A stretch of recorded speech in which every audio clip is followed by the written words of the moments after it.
মেয়ের আজকে ইচ্ছে হয়েছে টিফিনে সে চিকেন রোল খাবে, তার জন্য আমি এখানে নিয়েছি কিছু বোনলেস চিকেন। স্বাদ মতো লবণ দিয়ে দিচ্ছি, হলুদ, গোলমরিচের গুঁড়ো আর দিয়ে দিয়েছি বিরিয়ানি মশলা। ও যেহেতু বাচ্চা ঝাল খেতে পারবে না, তাই আমি এখানে গোলমরিচটাই অ্যাড করলাম আর একটু লেবু দিয়ে দিলাম যাতে সফট হয়, আর সামান্য পরিমাণে আদা রসুন পেঁয়াজ বাটা। চিকেনের পিসগুলো আমি একটু ছোটোই রেখেছিলাম, যেহেতু এটা রোলের সাথে অ্যাড হবে সেজন্য খুব একটা বড় করিনি, আর সেদ্ধ করতেও কিন্তু খুব সুবিধা হয়। যাই হোক, এবার আমি কড়াইতে সামান্য পরিমাণে একটু তেল অ্যাড করেছি, আর এবার দিয়ে দিচ্ছি চিকেনটা। আমি কিন্তু এখানে কোনো ফোড়ন ইউজ করিনি, যেমন শুকনো লঙ্কা, মানে মাংসের ক্ষেত্রে যেগুলো হয়, 5 ফোড়ন, তেজপাতা। সফটলি আমি চিকেনটা কিন্তু একদম ফ্রাই করে নেব। কোনো রকম আমি জলও এখানে অ্যাড করিনি, শুধু সিদ্ধ করে করে আমি জিনিসটা করব। তাতেই দেখো জল ছেড়ে দিয়েছে, কারণ চিকেন থেকে এমনি জল বেরোয়, এক্সট্রা জল অ্যাড করার কোনো প্রয়োজন হয়নি আমার এখানে। তো যাই হোক, চিকেনটা কিন্তু আমার অলমোস্ট হয়েই এসেছে।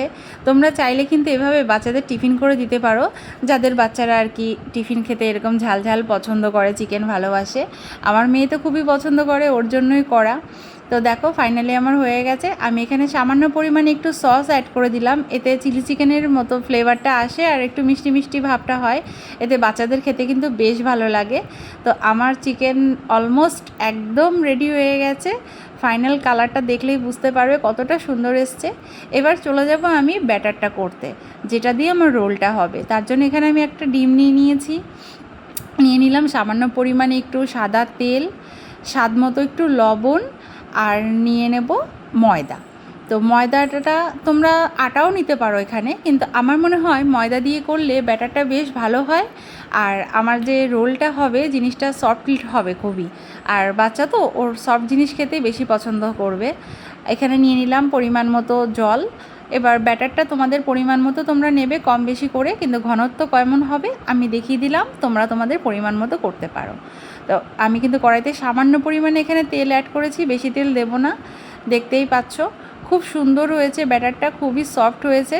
আমার একবারেই কিন্তু গোলাটা ঠিকঠাক মানে হয়েছে, উঠে গেল। দেখো খুব সুন্দর, একদম পাটিসাপটার মতো হয়েছে, আর খেতেও কিন্তু বেশ ভালো হয়েছে। যেহেতু গোলাতে আমি একটুখানি লবণ অ্যাড করেছিলাম, স্বাদটাও হয়েছে তার জন্য। তো তোমরা চাইলে বাচ্চাদের এভাবে টিফিন করে দিতে পারো। আর আমার রেসিপিটা কেমন লাগলো অবশ্যই কমেন্টে জানিও, কারণ তোমাদের কেমন লাগলো সেটা জানাও কিন্তু আমার কাছে অনেকটা বেশি ম্যাটার করে। তো যাই হোক, আমি এখানে চিকেনটা মাঝখানে অ্যাড করে দিলাম, যেটা আমি বানিয়ে রেখেছিলাম। এবার তোমরা তোমাদের পছন্দ মতো শেপ দিতে পারো। আমি এটা রোলের মতোই চেষ্টা করেছি করার, যাতে ও ছোটো তো ধরে যাতে খেতে পারে। যাই হোক, এবার এটাকে আমি যেটা লাস্ট করব, হালকা তেলে একদম ফ্রাই করে নেব, লো হিটে রেখে একদম ব্রাউন কালার মতো করে নেব। এতে কিন্তু জিনিসটা বেশ সফট হয়, খাস্তা হয়, আর খেতে কিন্তু বেশ ভালো লাগে। আর এটা দীর্ঘ সময় ধরে মানে এরকমই থাকবে, সহজে ভেঙে যাবে না, বাচ্চাদের জিনিস। তো দেখো ব্রাউন কালার পুরো চলে এসেছে, আর এইভাবেই কিন্তু আমি সবকটা পাটিসাপটার মতো করে নিয়েছিলাম। তো ফাইনালি রেডি হয়ে গেল আমার চিকেন রোল। এবার চলো আমি কেটে দেখিয়ে দিচ্ছি কতটা সফট হয়েছে। আর ভিতরে পুরটা কিন্তু খুব সুন্দরভাবে মানে একদম সেট হয়েছিল, কোনো সমস্যা হয়নি, আর খেতে কিন্তু খুব ভালো হয়েছিল। তো তোমরা বলো তোমাদের কেমন লাগলো। আমার তো বেশ ভালো লেগেছে। মেয়েকে একটা টেস্টও করালাম, আর আমিও সামান্য একটু টেস্ট করে দেখলাম। তো ফাইনালি রেডি হয়ে গেছে আমার মেয়ের টিফিন বক্স। তো আজকের মতো আসি, ভালো লাগলে জানিও। Thanks for watching.